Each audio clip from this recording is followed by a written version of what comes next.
一起上，能毁了魔神之名！这次，寂灭不移。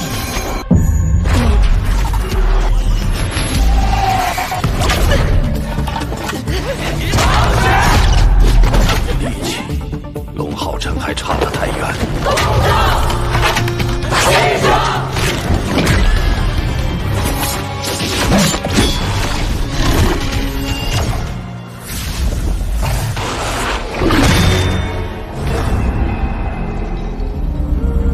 那晚，因为魔神皇的降临而两族的命运也因此悄然。Oke guys, sesuai dengan trailer yang udah dipost beberapa hari lalu, kali ini Cakra Diva dengan bahagia bakal ngebawain sebuah seri donghua baru yang berjudul Throne of Steel. Sinopsisnya begini nih, ada pasukan besar yang dipimpin oleh Raja Iblis dan 72 pilar dewa yang turun ke bumi. Kedatangan mereka membawa racun yang dapat mengubah manusia menjadi iblis pula. Mirip-mirip kayak penyebaran virus zombie gitu deh. Nah, demi menyelamatkan bumi dari invasi besar sang Raja Iblis, manusia membentuk 6 kuil utama yang melatih berbagai kesatria-kesatria berbakat. Diharapkan dengan kekuatan mereka yang mumpuni, manusia bisa melepaskan diri dari jeratan mematikan sang Raja Iblis dan 72 pilar dewa tersebut. Bagaimana kisah selanjutnya? Tanpa banyak cincong di awal, ini dia alur cerita Throne of Steel episode 1. Terobos aja lah, kuy!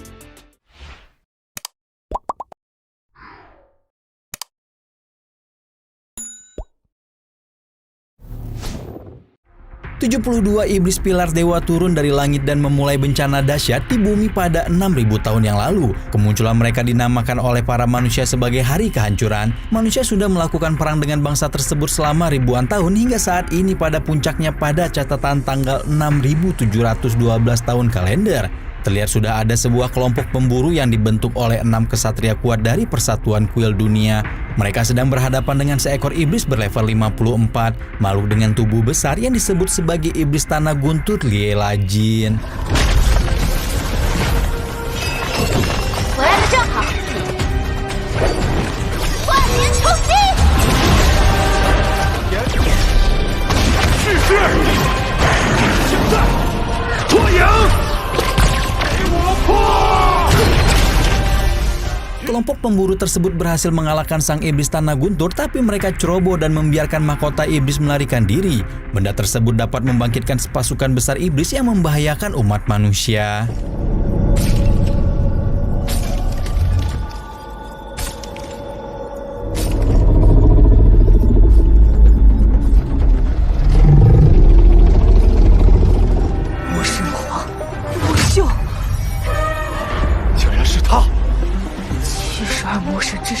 Iblis berlevel 54 saja dikatakan mampu mengobrak-ngabrik kedamaian sebuah kota besar. Kemunculan sang Raja Iblis Feng Shui mungkin akan menjadi mimpi buruk bagi banyak orang. Tapi tidak bagi 6 kesatria kuat yang rasa percaya dirinya yang luar biasa itu. 一起上，能毁了魔神之名！这次，寂灭不移。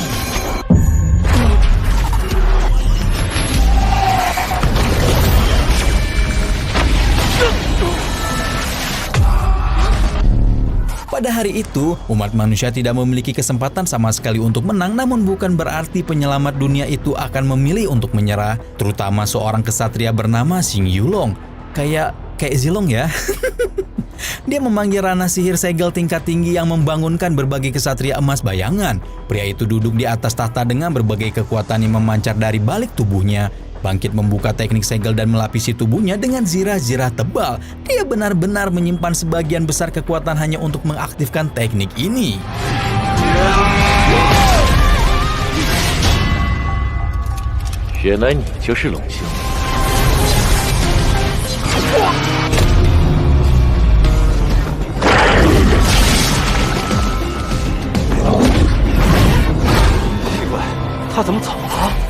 Tidak ada yang tahu kenapa sang Raja Iblis yang memiliki kekuatan mutlak mendadak pergi dari bumi. Namun bukan hanya makhluk berlevel 72 itu yang menghilang, namun juga istri cantik Xing Yulong yang bernama Bai Yue. Cuplikan kecil memperlihatkan bahwa Bai Yue sempat dijemput oleh 2 sosok bayangan gelap.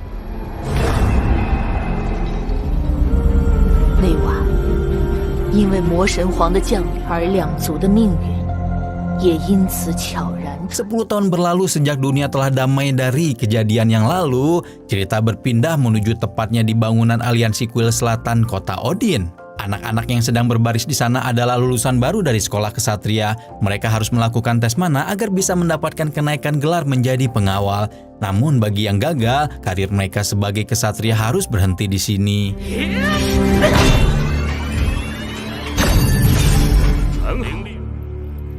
江湖合格。接下来，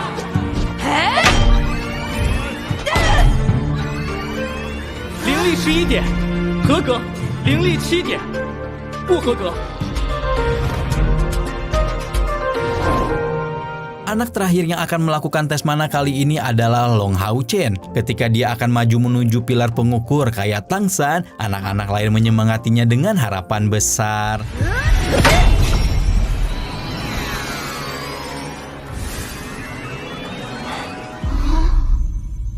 江湖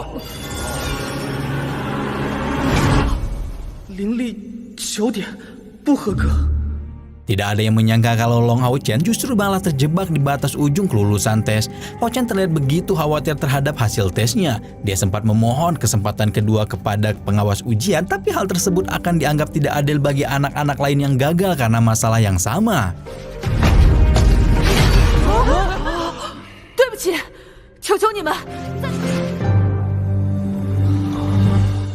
我知道我的请求很过分，我有必须留在骑士圣殿的理由，求求你们了！我想请您再给龙浩辰一次机会。教官，浩辰他……教官， Hubungan baik antara Hao Chen dan teman-temannya terlihat dengan jelas pada adegan ini. Anak itu adalah sosok yang sudah dianggap sebagai penolong bagi orang banyak. Pengawas ujian juga sadar kalau Hao Chen adalah murid yang paling keras berlatih dalam 1 tahun terakhir. Meski dia menganggap kalau Hao Chen tidak memiliki bakat apapun, dia akhirnya setuju untuk memberikan anak itu sebuah kesempatan terakhir. Sebelum Long Hao Chen boleh mengambil tes mana kedua, dia harus melawan murid terkuat di kelas mereka, Jiang Hu. Walaupun mereka berdua adalah teman, tapi Jiang Hu tidak diperbolehkan sengaja mengalah dalam pertandingan ini. 力气，龙浩辰还差得太远。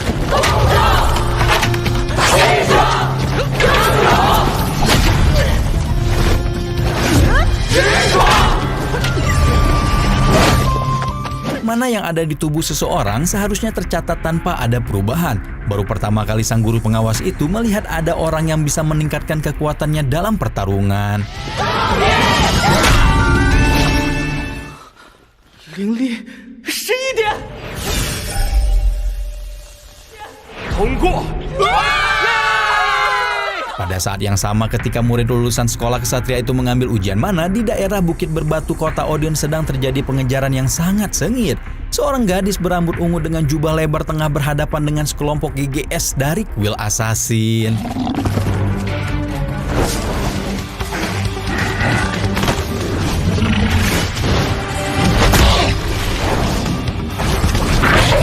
丫头，真不简单。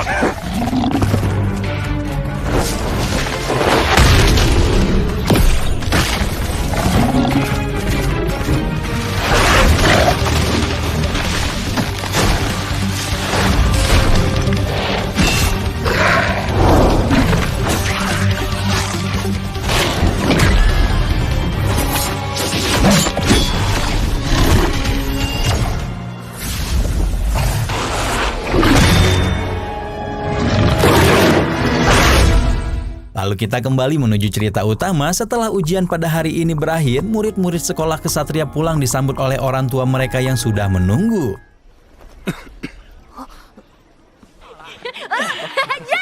晚上回去给你加个鸡腿。浩辰，裴元业可是 Salah satu manfaat menjadi murid sekolah kesatria adalah mendapatkan cairan tonik. Benda tersebut dibutuhkan untuk meningkatkan kekuatan fisik dan mana dari seseorang petarung. Meski Hao Chen sudah berlatih sangat keras, aneh rasanya kalau melihat level kekuatan mana anak itu begitu rendah. 走了。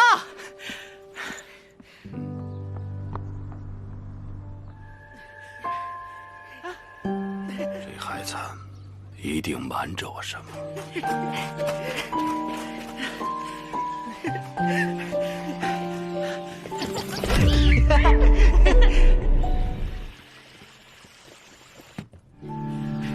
晨，快点儿！虎哥，你的培元液都给你妈妈喝了吧？ Ochen memiliki seorang ibu yang sakit-sakitan. Cairan tonik yang dia dapatkan selama menjadi murid sekolah kesatria adalah satu-satunya obat yang bisa dia dapatkan. Ochen adalah anak satu-satunya yang tidak mendapatkan tambahan kekuatan dari cairan tonik. Dia bahkan juga dianggap tidak memiliki bakat oleh pengawas ujian sendiri, tanpa tahu ada banyak beban berat yang sedang dipikul olehnya. 我得去那边找些草药给妈妈配着喝，你先回去吧。 要小心啊！ 知道了。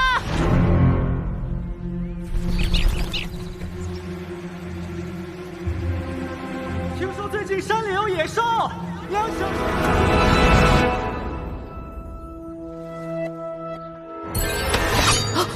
Dan gimana guys episode pertama dari seri Donghua Throne of Steel kali ini? Buat yang udah lihat trailernya pasti terkagum-kagum sama efek animasinya kan? Tapi jangan cuma dinilai dari tampilan luarnya aja ya.